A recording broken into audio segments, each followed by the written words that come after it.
Hello and welcome to the next episode of Fighting with the Baron. My name's Eric Saturn, and we're going to talk about combinations and fakes and physical and mental aspects that are involved with fighting. A lot of times when you start fighting, you go out and you can do some simple things. But when it starts to become more advanced or more technical, that's when people start going, okay, can I physically do it? Am I mentally doing it right? Am I showing something that I should? Everything like that. And that's going to be back to certain things like body dynamics, which is the physical aspect, and the mental aspect, okay? I break it down into 3 fears, okay? The first one, and I just abbreviate it, is called FOTU, FOTU. That is fear of the unknown. Okay. Fear of the unknown is when we do anything for the first time. Buy our car for the first time, buy a house for the first time, go on a date for the first time, traveling overseas to a foreign country for the first time. Do we just say, you know what, I'm just going to do it, and just go out there? And you're like, I don't know the language, I don't know how the prices are or anything, but it doesn't worry. No, we worry about things, so we do a lot of research ahead of time. We talk to anyone that has been there or done things before. We do a lot of research. Hey, I'm going to check on how well the car is by how safe it is, gas mileage, everything. Because one of the things we are is we're afraid of making a lot of mistakes or looking bad or whatever. It's what we do for everything. Same thing in fighting. I've never fought before. Am I going to go out there and I'm just going to totally look stupid? Is my shots going to be so bad that I'm not going to hit anything? Am I not going to take a shot? Everything like that. So there's all of the fear of the unknown for the first time. And just tell everyone, hey, I'm still very new at this. Please let me know if I'm doing something wrong. Or if I did something right, please let me know so I can now reinforce it. Okay? Once you get through all of that, you come to the second fear. Okay? And that's FOGH squared. FOGH squared. That is fear of getting hit or fear of hurting someone. All right, am I going to throw a shot in very unsafely? Am I going to hit so hard that I break their arm? Am I going to take a shot that is really light, but I'm just going to take it anyway? You're always afraid of how it's going to affect you and how it's going to affect someone else. And that's where it comes into play of, do I know what I'm talking about compared to how is this going to look to everyone? Am I going to look like a jerk because that was a clean shot, but it was really light? Well, if it was, you let the person know, hey, I just want to let you know, that was a really nice clean shot. It was not hard enough. All right, now they know. Same thing like I said, when you first start doing this, you ask questions, you ask them for their feedback so you can improve. It's always about getting better. Now, the third fear is FOS, okay? FOS, fear of skill, okay? A lot of fighters, when they start fighting, they're like, hey, this is great. And then they plateau and they're like, I can't seem to get any better. I don't know what's going on. I'll try more different shots. Well, that's not working. Maybe I need to try a longer sword. Well, that's not working. Maybe I should try a thrusting tip so I can do different things. Okay, that's not working. Everything starts to get to the point where you're not going to get any better. You start getting mad at yourself. Okay? Certain things need to happen at that point. For me, I tell someone, hey, you know, this is what's going on.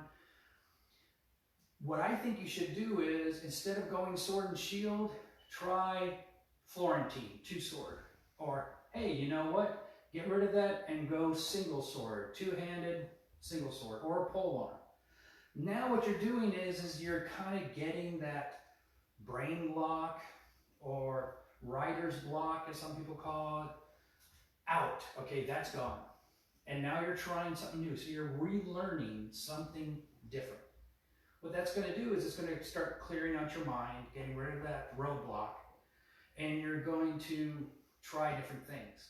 And then when you go back, you're like, hey, you know, I tried this with the other thing. I wonder if I can do it like this. So you're going to not go over it or through it, but you're kind of going around it. And once that happens, you're going to go back and think, oh man, my muscle memory of doing this, which is always what I've been doing, I now need to extend it out, or I need to take a second step. You're going to start creating different variances.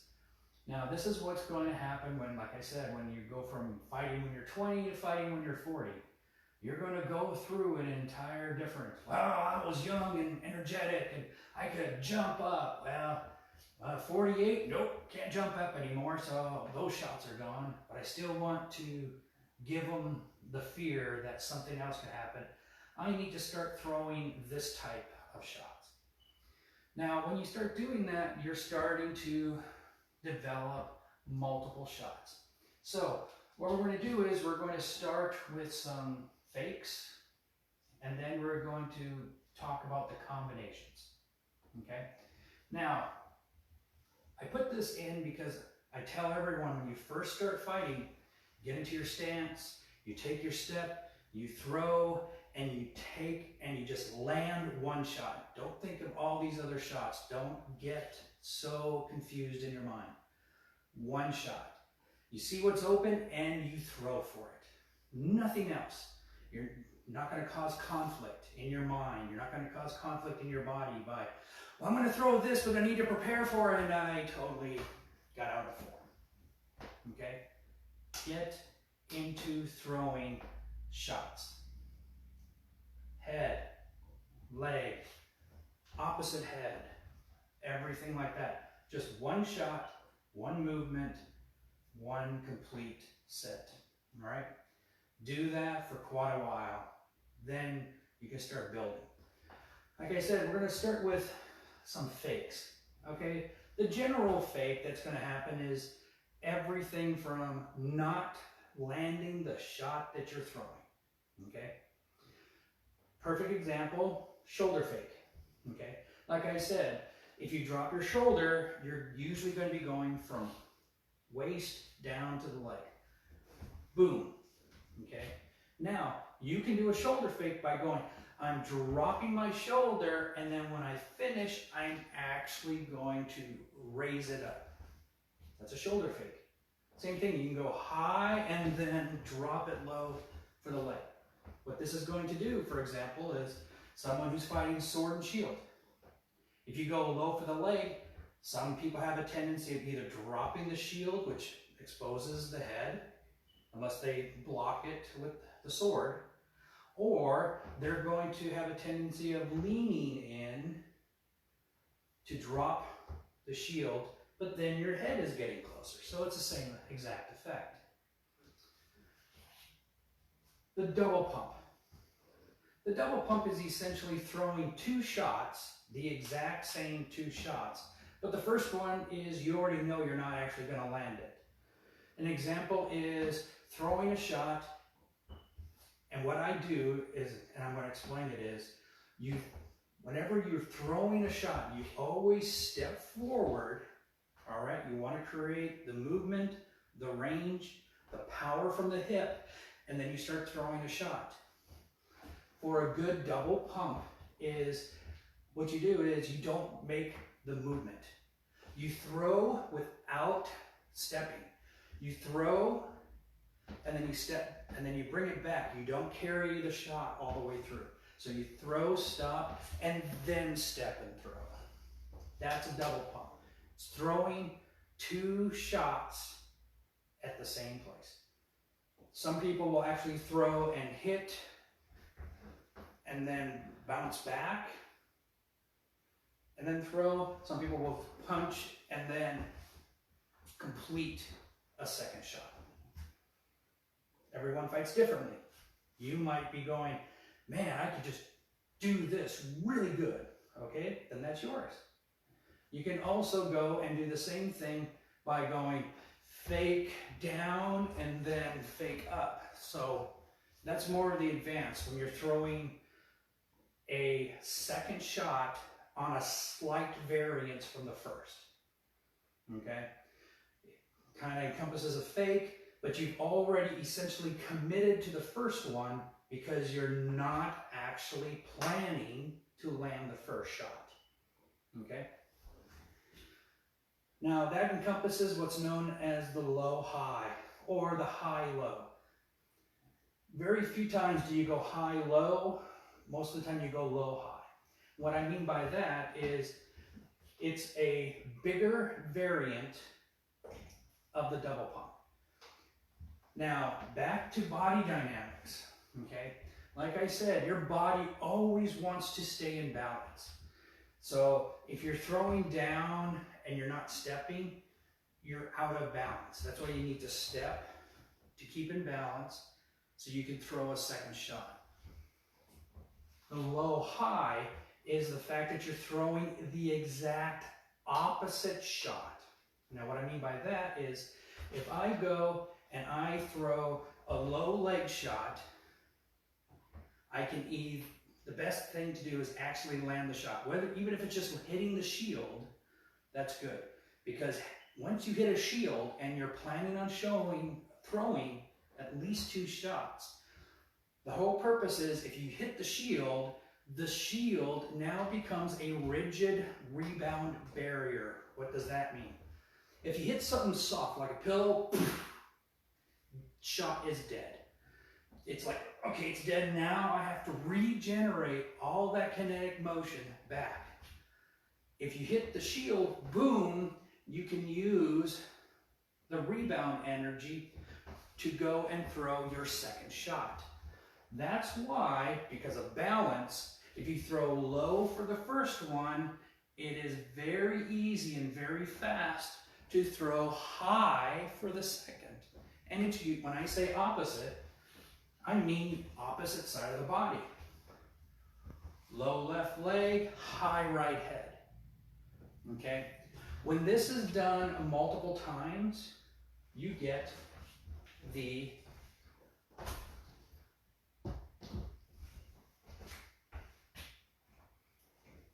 X or the T. Okay? Now, there's a way of actually combining these. Okay? I teach where you actually go low leg, high right head, flat left head, finish it with a low right leg. So I'm going to show this to you. Leg. Remember, I'm moving and throwing my hip. Head, flat snap head, and then I take a step. Instead of just rotating with my hips, I take a step and I can throw either a straight body shot, straight arm shot, or a downward shot towards your opponent's leg. So the entire movement looks like this.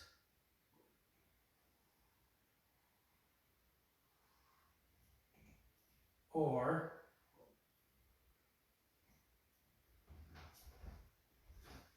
you're actually throwing a shot back or almost like a shot down. Okay? So leg, body, arm. It's going to be really hard to actually try and throw a head shot as you're leading. But it's easier to throw a body or a leg shot because it's closer. Okay? Anything like this, where you're throwing a shot and stepping out, is called a disengage. Hope I spelled.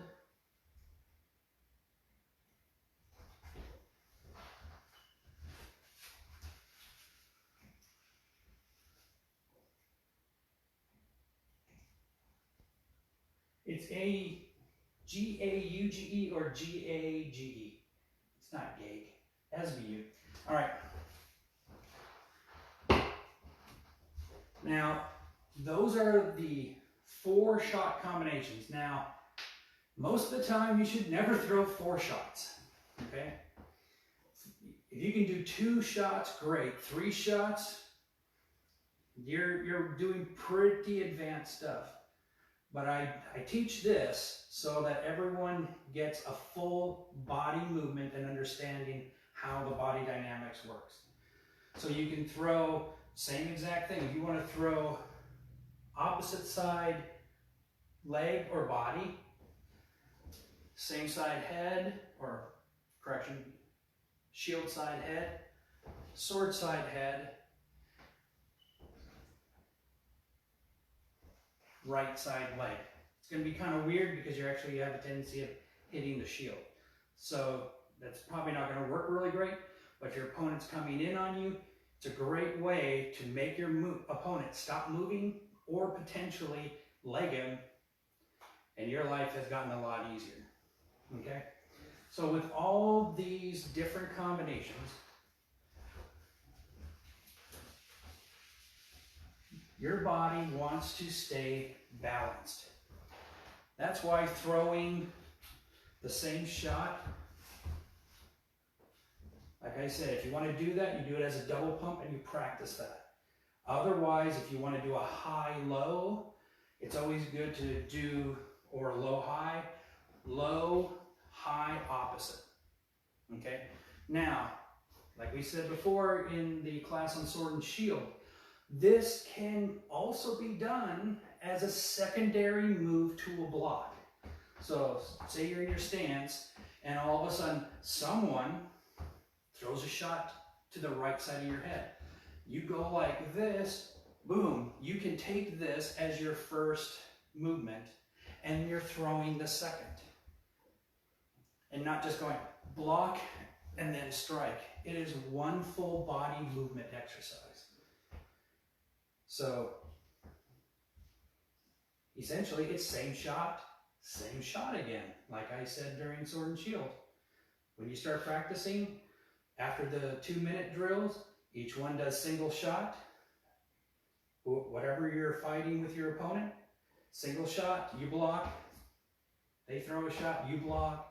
You throw a shot, block, exact same thing. Then you do same shots. Makes it life a lot easier. You start to speed up. And you're going to start to realize when he's throwing a shot to my shield side head, I naturally want to throw a shot to his shield side head. Okay, it's a natural body balance. Same thing when you start doing combinations. If I'm doing this, I'm automatically, again, bringing the shield up to balance myself, bringing the shield over to throw the exact same shot, and the disengage. It's pretty cool. So, I'll draw that one more time.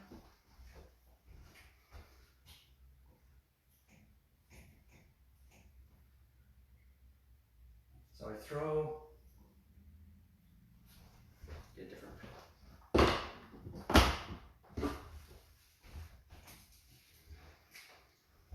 So I throw down here. Then the next shot I throw is going to be here. Then the next shot I throw will be here. And then the disengaging shot when I step away. 1, 2, 1, 2, 3, 4. It's just like the X with a T aspect into place.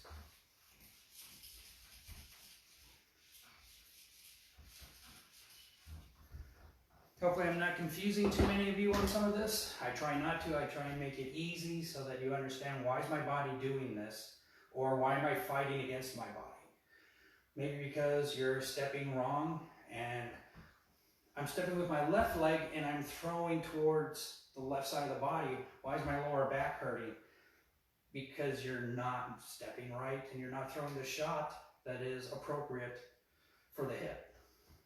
Things like that. Your body's telling you this is not right. I'm telling you it feels wrong. Stop doing it. Practice. So, and this also comes into play for this equation right here. Okay, when you want to fight, the more rigid you are, the worse your shots are going to be in. It's very slow, bad form, everything like that. So,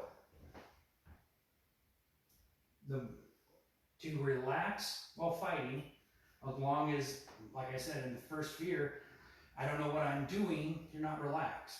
Well, time and experience will start to make you relax. The more people you fight, it's like, oh man, all right, I've been fighting Dave for 20 years.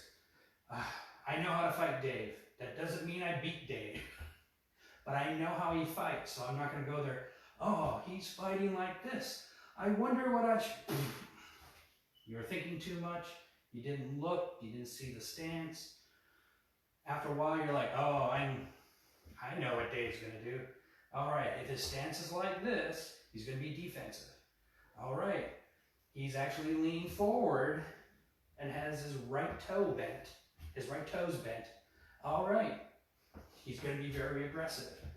Little things like that are going to be where the experience comes into play. So you might look bad for the first several times you fight people. That's fine. You're going to get better.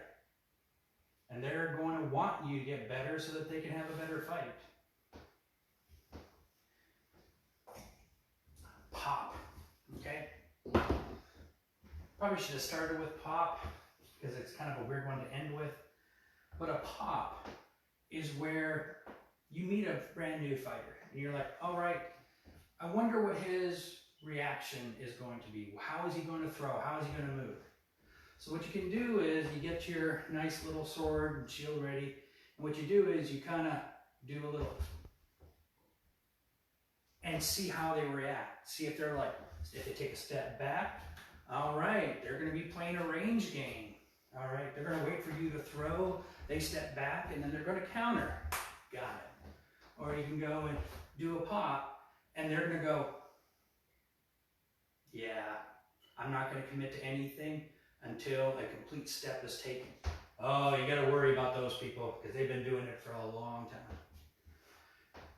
You do a pop and all of a sudden they just throw their shield way up high, blind themselves. All right, they're probably a very new fighter. They're probably going to be very defensive. This is great. So a pop is just essentially a quick movement to see how your opponent's going to react. And then you start figuring out what's the best combinations I can throw. Am I going to be able to throw 5 shots to their 1 because they're very defensive? Oh, they're playing the range game. I need to make sure I play the range game too a bit because they're waiting for me to step in. So I'll take 1 step in and then I'll take 1 step out to see if they come in really fast. You start playing your game, okay? So the pop can be very good when you start fighting people regularly. Now, let's talk about the combinations. Okay, I talked about a little bit about the opposite shots.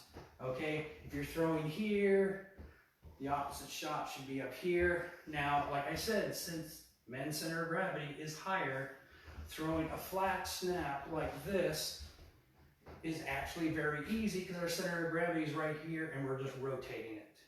We're using our hips to generate speed and force, and we're not having to take a step because we are already in range. Okay? You take the steps to get the shots that you want to throw.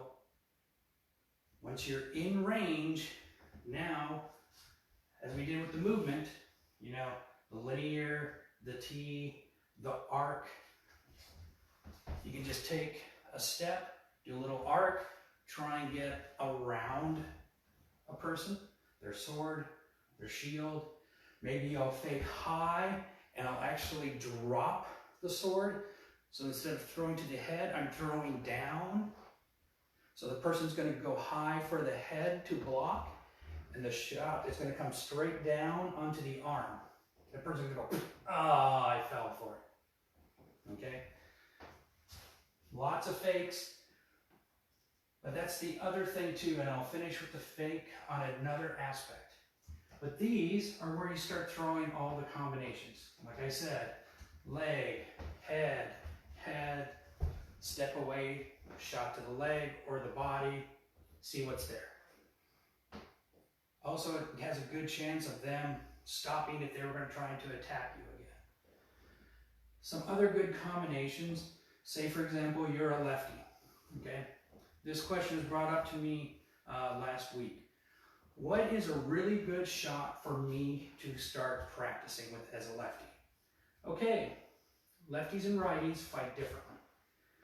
Because a lefty is like this, as soon as a righty comes in, they come, like I said, straight in. The lefty just takes a step out to the side, and they have a bigger shot window. They're stepping over, creating more shield. So they got their shield plus part of your shield. Much harder to throw. So you're going to get lefties that are just always going to be doing what I call a stutter left step. Throw, and they just keep on stepping with their left foot. Or they might step, take a step back, and then do another step. So they're doing a bigger arc, okay? It opens up a lot of shots, so lefties have, and I'm not being mean about this, less variety of shots because we give them so many openings as righties.